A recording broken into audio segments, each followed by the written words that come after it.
Hello, friends of YouTube and all that, and all my brew crew friends and wonderful people on the planet InfoWars. It's brew time, and today we're going to be doing a mini mash, Oktoberfest style, and we're also going to be bottling our wheat beer. We got our Belgian wheat. We're going to bottle that at the same time, and then we're also that is, Keith and I are going to be we're going to be sampling the last of the first batches of beer. So I think we'll just commence and get busy. Yes, Zoe. That's the wake who woke up. Ellie. And we'll just get busy. Go ahead. So I know better than to do that.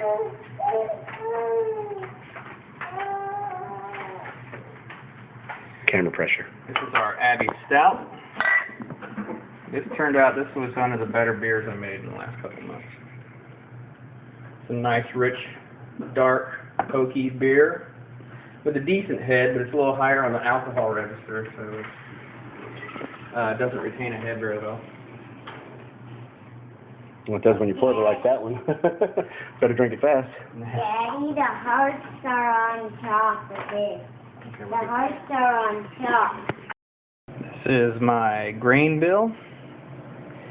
It's 2 pounds of Pilsner, 2-row.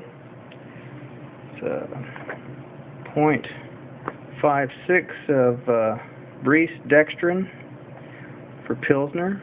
It's 1.5 pounds of light Munich. That's for flavoring.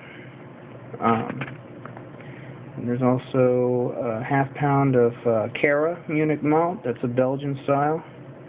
And 0.25 of crystal malt 40L. Inside the grain pot, we've got the grain bill that is steeping in 2 gallons of water for 90 minutes. And we're going to extract as much of those sugars out of there as we possibly can.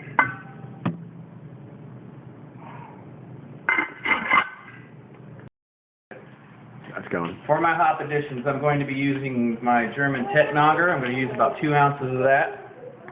And then later, for aroma and for balance, I'm going to be using some German herzbrucker and cascade. So we're going to be making some tasty brews. Hops. Oh, I love hops. That's good. Oh yeah, it is. It's the same. Generally, Oktoberfest is a lagering beer, but since I don't have a cave to keep my beer at a steady 40 to 50 degrees, we're going to be using ale yeast. So I use wyeast. I think they're a good brand, and this is 1056 American Ale. It's very forgiving and allows you to use it in various different applications. So that's what we do. This is a smack pack. So what you do is you find the yeast cells in the food, and you put it in the palm of your hand, and you break that food open, and this thing's going to expand here in a bit. This is taboo in most cultures, beer cultures, and so I'm going to break the rule here. They say that your breath has bacteria, and you introduce the bacteria to the beer when you blow on the siphon hose like that. I don't care. It's my beer. So you mean the past couple weeks I've been drinking all your bacteria, man? That's right, man. You got it. That's how you make beer. And friends.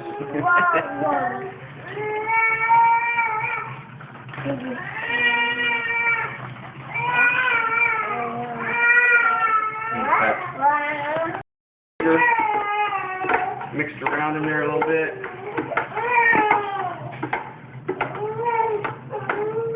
You're okay, buddy.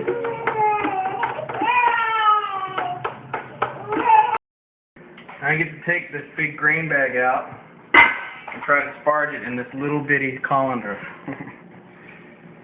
This will be fun. Boy, that was 2 gallons of water. That was 2 gallons of water. selected. Alright. Perfect fit too. Well, sort of. Enough to hold it. And the hard part's going to be actually sparging this thing. You define sparging for those non... Sparging experts. means to filter water through the grain bag to get all of the sugars out of the grains. Right now, as it is, it's got a whole bunch of water that it's retained from the process. And so the next fun part will be getting all of this water to pour through here. Actually have something left over.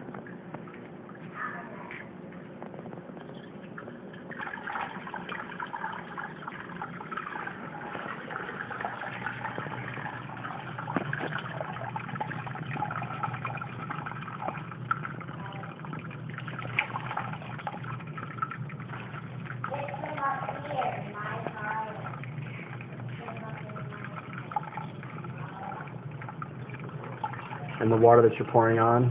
This is 150 degree water. Same temperature as the the brew pot. Mm-hmm.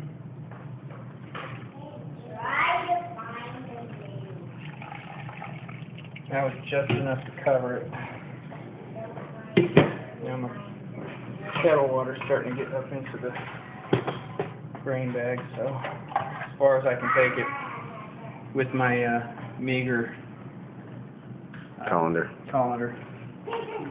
equipment. We're good. Still going. Yeah, got a bit of water to get out of this.